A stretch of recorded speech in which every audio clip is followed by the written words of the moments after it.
કોંગ્રેસના ધારાસભ્ય અને કોંગ્રેસના નેતા અને પ્રદેશ પ્રમુખ અમિત ચાવડા છે તેમણે ગાંધીનગરમાં આકરી ભાષામાં વન નેશન વન ઇલેક્શન છે તેનો વિરોધ દર્શાવ્યો છે અને તેમણે કહ્યું છે કે આ એક ચાલ છે જેને સમર્થન ન કરી શકાય.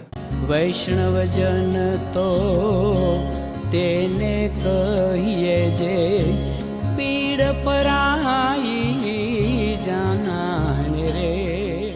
નમસ્કાર, આપ જોઈ રહ્યા છો નવજીવન ન્યૂઝ અને હું છું આપણી સાથે તોફિક ગાંચી. સમગ્ર દેશમાં હવે એક સાથે દરેક ચૂંટણીઓ છે તે યોજાશે અને તે મામલે ગુજરાતમાં જેપીસીના 39 સાંસદો જેમાં રાજ્યસભાના પણ છે અને લોકસભાના પણ છે તે આવ્યા છે અને તેમણે ગઈકાલે ગુજરાતના અધિકારીઓ છે તેમણે જે પ્રકારે પ્રેઝન્ટેશન રજૂ કર્યું હતું તે જોયું હતું. સાથે આજે તેમણે મુખ્યમંત્રીને નાયબ મુખ્યમંત્રી સાથે પણ મિટિંગ કરી હતી અને તેમજ રાજકીય પાર્ટીઓ છે જેમાં કોંગ્રેસ અને આમ આદમી પાર્ટીના ધારાસભ્ય અને તેમના પ્રદેશ પ્રમુખ છે તેમના સાથે પણ સંવાદ કર્યો હતો. પરંતુ કોંગ્રેસના નેતા અમિત ચાવડાએ આ મામલાને આકરા શબ્દોમાં વિરોધ દર્શાવ્યો છે અને તેમણે કહ્યું છે કે આ એક ચાલ છે જે રાજકીય ગણિતો સેટ કરી રહ્યું છે.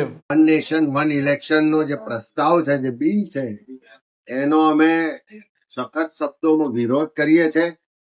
એટલા માટે કારણ કે આ જે બિલ લાવવામાં આવ્યું છે એની પાછળનો જે હિડન એજન્ડા છે એ સત્તાનું કેન્દ્રીકરણ કરવું, બંધારણનું જે આપણી ભાવના છે એના વિપરીત છે.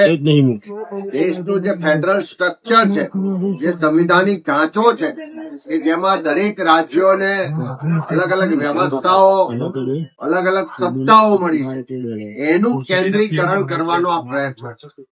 સાથે સાથે જે બિલના પ્રાવધાન આપ્યા કે કોઈ રાજ્યમાં સરકાર સામે અવિશ્વાસ પ્રસ્તાવ આવે કે કોઈ રાજ્ય સરકાર એ સરકારનું ભંગ કરે તો એવા સંજોગોમાં મધ્યવર્તી ચુનાવ નહીં થઈ શકે અને થશે તો બાકીના પીરિયડ માટે જ કરવામાં આવશે.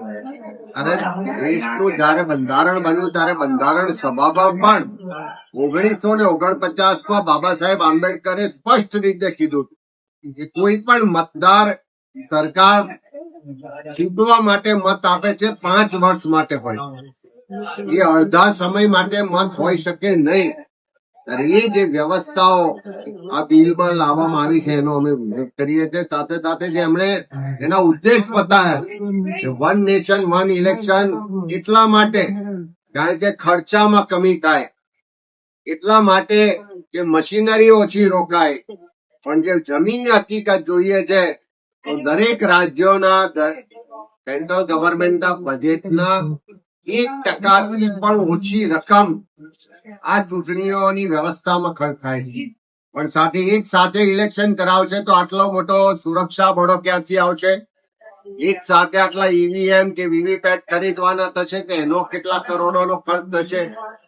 એક સાથે જે ચૂંટણીઓ થાય તો સેન્ટ્રલ ના જે મુદ્દાઓ છે હાવી થઈ જાય, નેશનલ નેરેટિવ્સ ના આધારે ચૂંટણીઓ થાય અને સ્થાનિક જે રાજ્યોના મુદ્દા છે, સ્થાનિક જે સ્વરાજની સંસ્થાઓના મુદ્દા છે એ મુદ્દાઓ દબાઈ જાય. એક સાથે લોકસભાની ચૂંટણી થાય, એક દિવસે વિધાનસભાની ચૂંટણી થાય, એક દિવસે કોર્પોરેશન, જિલ્લા પંચાયત, તાલુકા પંચાયતની ચૂંટણીઓ થાય તો મતદારો પણ ભ્રમિત થશે કે કયા મુદ્દાઓ આધારિત મત કરવું, કયા મુદ્દા આધારિત સરકારો બનાવી, કયા સરકારોની જે વિફળતાઓ છે એનું એસેસમેન્ટ કરવું. એ મતદારો પણ આમાં મોટા પ્રમાણમાં ભ્રમિત થવાની શક્યતાઓ. કોડ ઓફ કન્ડક્ટના નામે જે વાતો કરવામાં આવી છે એ હાયર સાઈડ આ બિલમાં વાતો કરી, પણ ખરા અર્થમાં કોડ ઓફ કન્ડક્ટ જયારે લાગે છે એ સમયગાળો નિશ્ચિત હોય છે.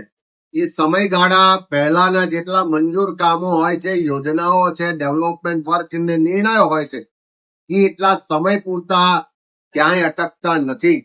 એવા સંજોગોમાં કોડ ઓફ કન્ડક્ટના નામે પણ જે વાત કરવામાં આવી છે, હું માનું છું કે આમાં કયા યોગ્ય નથી. ત્યારે અમે આ બિલનો વિરોધ કરીએ છીએ. આ દેશનું જે ફેડરલ સ્ટ્રક્ચર છે એની વિરુદ્ધમાં છે, બંધારણની ભાવનાઓની વિરુદ્ધમાં છે, રાજ્ય સરકારની જે વિધાનસભાઓ છે એના અધિકારોને સીમિત કરવા વાળું બિલ છે, સત્તાનું કેન્દ્રીકરણ કરવા વાળું બિલ છે અને એની પાછળનો જે હિડન એજન્ડા છે એનાથી રાજ્યોની સ્થાનિક સ્વરાજની સંસ્થાઓની જે મુદ્દાઓ છે, જે લોકોનો મતનો અધિકાર છે, એ સીમિત થઈ જવાની પૂરેપૂરી શક્યતાઓ છે. એટલે એનો અમે વિરોધ કર્યો.